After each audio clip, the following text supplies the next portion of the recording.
Hello everyone. आज हम arrays के बारे में पढ़ेंगे। एरेज क्या होते हैं? अगर मान लो आपको 50 रोल नंबर्स की वैल्यू स्टोर करनी है और आप मान लो एक एक करके वेरिएबल बना रहे हो, 50 वेरिएबल्स बना लिए। चलो 50 वेरिएबल्स तक तो पॉसिबल है। अगर मान लो 100 स्टूडेंट्स हो जाएं कल को, 100 स्टूडेंट्स के लिए अलग अलग वेरिएबल आपको बनाना पड़े जावा के अंदर, तो आप क्या करोगे? 100 वेरिएबल्स अलग बनाओगे? नहीं, उसके लिए एरेज होते हैं। एरेज में क्या होता है कि हम सिमिलर डेटा टाइप की वैल्यूज एक एरे के अंदर स्टोर कर सकते हैं।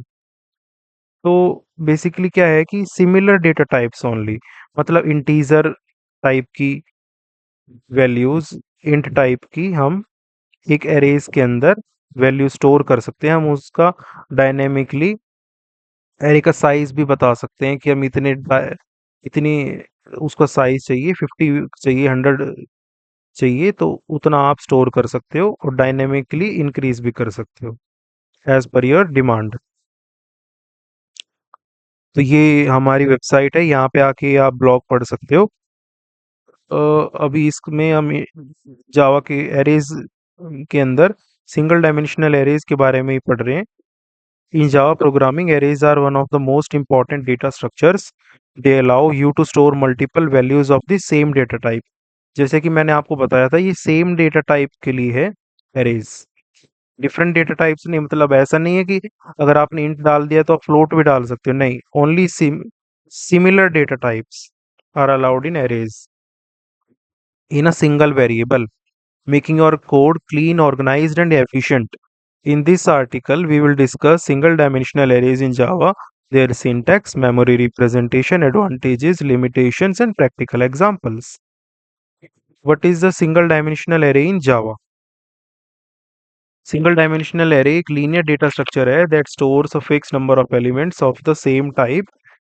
Each element in the array is accessed using an index which starts from 0. तो अगर आपको सिंगल डायमेंशनल एरे क्रिएट करना है, तो उसके अंदर जो आपका इंडेक्स होगा, जो फर्स्ट वैल्यू होगी एरे के अंदर, वो जीरो से स्टार्ट होगी। तो अगर आपको उसे एक्सेस करना है तो आपको इंडेक्स जीरो देना होगा, तब जाके आप फर्स्ट एलिमेंट आपका एरे के अंदर एक्सेस कर पाओगे। तो ये आपको याद रखना है कि index start with zero in arrays. For example, if you want to store the marks of 5 students, instead of declaring 5 different variables, you can store them in single array. ये भी जैसा मैंने आपको बताया था, एक अभी एग्जांपल दिया मैंने रोल नंबर्स वाला। Declaring and initializing single dimensional array. There are two main ways to create and initialize a single dimensional array in Java: declaration and memory allocation. Int, ऐसे ये डेटा टाइप है आपका int, जिसमें आपको ये करली braces बनाने होंगे। या तो आप ये करली ब्रेसेस यहाँ बना दो, या नंबर्स के बाद यहाँ भी बना सकते हो। ठीक है, ये आपकी चॉइस है। इसको आपको बस बनाना होता है इन दोनों के बाद। तो न्यू हमारा कीवर्ड होता है, ये मेमोरी एलोकेट करता है एरेज को। तो यहाँ पर हम 5 वेरिएबल्स, 5 वैल्यू एलोकेट कर दिए एरे को, तो मतलब 5 वैल्यूज हम स्टोर कर पाएंगे इस नंबर्स वाले एरे के अंदर। int specifies the data type, numbers is the name of the array, new int 5 allocates memory for 5 integers. ठीक है, at this point array elements contain default values for integers. The default value is 0. Default value आपकी zero होगी, ये आपको ध्यान रखना है। अगर आप इनको वैल्यू असाइन नहीं करोगे तो डिफॉल्ट वैल्यू आपकी इंटीजर्स के केस में जीरो होती है। डिक्लेरेशन विद इनिशियलाइजेशन, अगर आप इनिशियलाइज भी कर रहे हो और आपने डायनेमिक स्टैटिकली 10 20 30 40 50 वेरिएबल स्टोर कर दिए, तो आपने डिक्लेरेशन और इनिशियलाइजेशन वाला एक स्टेप स्किप कर दिया है। मतलब ये वाला, ऐसे भी मतलब ये स्किप कर सकते हो, आप डायरेक्टली वैल्यूज भी असाइन उसी वक्त कर सकते हो। तो आपका क्या एलिमेंट का साइज होगा एरे का? 5 होगा, क्योंकि 5 वैल्यूज हैं यहाँ पे।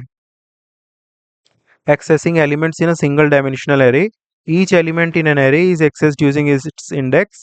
Index starts from 0 and goes up to array dot length -1. ये -1 कैसे है? अगर आप array की लेंथ लो इसमें तो नॉर्मली अगर हम काउंट करें तो 5 है। 5 क्योंकि 0 से इंडेक्स स्टार्ट होता है, याद रखना। फर्स्ट एलिमेंट 0 से स्टार्ट होता है, तो 0 1 2 3 4। तो ये कितना हुआ? 4 तक हुआ। तो इसलिए एरे डॉट लेंथ अगर आप करोगे तो 5 आएगा, और -1 यहाँ पे कर दिया तो 4। 5 - 1 4। तो इसकी एक्चुअल लेंथ 4 है। System dot out dot println, numbers में 0 अगर हम लेंगे इंडेक्स तो हमको 10 मिलेगा, यहाँ पे output is 10। Similarly, if you try to access an index outside the valid range, Java will throw an array index out of bound exception. अगर आप इससे बाहर कोई भी वैल्यू डालोगे, मान लो यहाँ पर 4 इंडेक्स तक है, लास्ट इंडेक्स है 4 50 वैल्यू के लिए, अगर आप 5 डालोगे तो ये एरर आएगा। ठीक है। Traversing a single dimensional array, to process or display all elements in an array we can use a for loop or an enhanced for loop for each loop. Array की वैल्यूज को ट्रेवर्स करने के लिए हम दो तरीके के लूप यूज कर सकते हैं, फॉर लूप या फिर for each loop. For loop use करने के लिए ये मेथड है, और फॉर ईच हम ऐसे लिख सकते हैं। हमको यहाँ पे कोई भी वैल्यू वेरिएबल का नाम देना है यहाँ पे बेसिकली। ठीक है, कोई भी नाम दे दो, ए बी सी डी।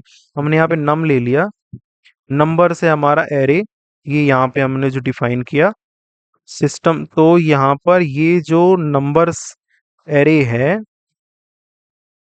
ये एक एक वैल्यू उठाएगा और इसमें डाल देगा। ठीक है। तो क्योंकि ये इंट टाइप का है तो यहाँ भी हमको इंट लेना है नम के आगे। तो यहाँ पर 10 20 30 40 50 एक एक करके सारी वैल्यूज प्रिंट हो जाएंगी कंसोल में। The enhanced for loop is shorter and easier to read when you simply need to access each element. ठीक है। modify elements in an array, can update an element in an array by assigning a new value to a specific index. अगर आपको values को update करना है यहाँ पे, तो मार्क्स 2 इक्वल टू 80, 85 से यहाँ पे 80 हो जाएगा अपडेटेड मार्क्स। फिर यहाँ से हम प्रिंट कर रहे हैं, this will replace the element at index 2 third element with the new value 80।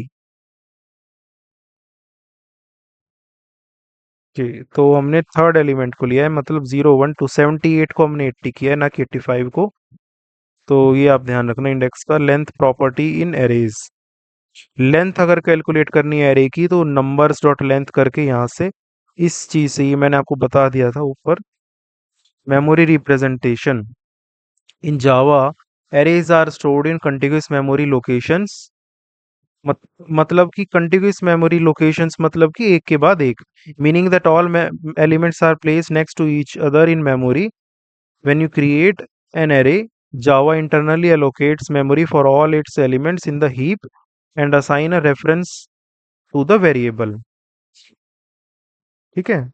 तो एडवांटेजेस हैं fast access, code simplification, ease of traversal, organise storage. ठीक है। लिमिटेशंस हैं, फिक्स साइज है इसका, साइज फिक्स हो जाता है क्योंकि अगर एक बार आपने मान लो डिफाइन किया 5 4 तो वो फिक्स ही है ना, वो बाद में हम इंक्रीज नहीं कर सकते हैं उसको। ठीक है। तो insertion and deletion overhead, homogeneous elements मतलब एक ही डेटा टाइप के एलिमेंट्स हम स्टोर कर रहे हैं। No built in bound checking for write. ठीक है। तो इसको ओवरकम करने के लिए हम कलेक्शंस यूज करते हैं, वो हम बाद में पढ़ेंगे आगे। तो ये रियल वर्ल्ड एग्जांपल्स हैं कुछ, ये आप पढ़ सकते हो। So thank you for watching this video.